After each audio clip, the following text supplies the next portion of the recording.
El boxeador estadounidense de ascendencia mexicana Jesse Bam Rodríguez había subido peldaños y se había colocado como uno de los nombres más importantes no solo en su categoría, sino que también en el mundo boxístico. Todo esto gracias a grandes victorias como la conseguida contra Carlos Cuadras, a quien había sorprendido venciéndolo contundentemente. También había pulverizado a otro pez gordo de la categoría, como lo era el tailandés Sor Rungvisai, logrando detenerlo en 8 episodios, pero Jesse Rodríguez tocó la gloria cuando despachó a quienes muchos consideraban como el mejor de la división, como lo había sido el mexicano Gallo Estrada, logrando consolidarse sin duda alguna como una revelación boxística y uno de los nombres más fuertes en las listas libra por libra.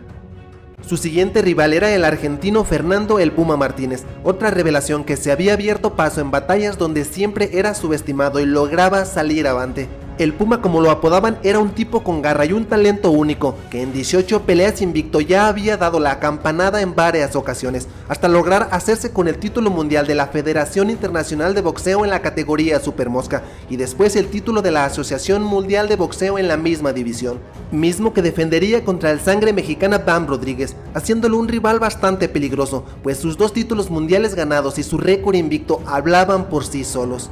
Pero el problema fue cuando la soberbia de los argentinos se hizo presente y subestimaron al de padres mexicanos, diciendo que este estaba inflado a base de marketing y no era la gran cosa como decían. Además pregonaban que ellos sí habían enfrentado rivales duros y en su mejor momento, a diferencia de Rodríguez, quien según el entrenador del Puma le habían puesto rivales viejos y a modo para poder inflarlo.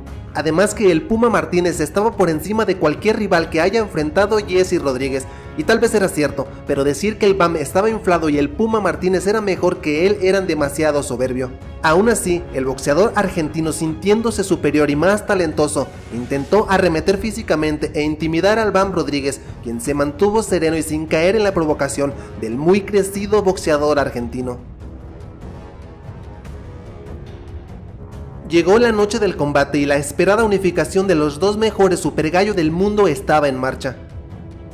Y así era como arrancaba la pelea. El argentino se iba con todo desde el primer campanazo a presionar y atacar a Rodríguez, incluso lograba hacerlo trastabillar y ponerlo en aprietos, pero el Bam Rodríguez se veía muy paciente y esperaba los embates del sudamericano y lo resolvía sin tanto problema.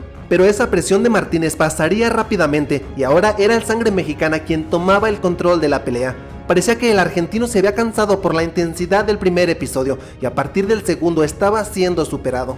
Aún así, este no rehuía al choque y se iba al intercambio contra el Bam, pero el estadounidense era superior y más preciso en los intercambios. Su golpeo era más poderoso y castigaba duramente a Martínez, quien intentaba resistir. Pero cada ataque de Rodríguez lastimaba visiblemente al argentino, quien había dejado de lanzar golpes como en los primeros instantes. Todo esto a causa del agotamiento y de que el Bam lo contragolpeaba ferozmente cada que éste despegaba las manos de su rostro. Todo ya era del lado del de padres mexicanos y no había respuesta alguna ni señales de intentar pelear del sudamericano, hasta que llegó un puñetazo infernal que se estrelló contra la mandíbula de Martínez y lo dejó inerte en la lona. La pelea había terminado dramáticamente con una mano izquierda letal que había culminado una paliza. El referee ponía fin a la pelea y el argentino no había podido defender con acciones todas las palabrerías que había dicho su equipo. Amigos, gracias por ver este video. No olviden darle todo su apoyo para seguirles trayendo más contenido. Nos vemos en la siguiente. Adiós.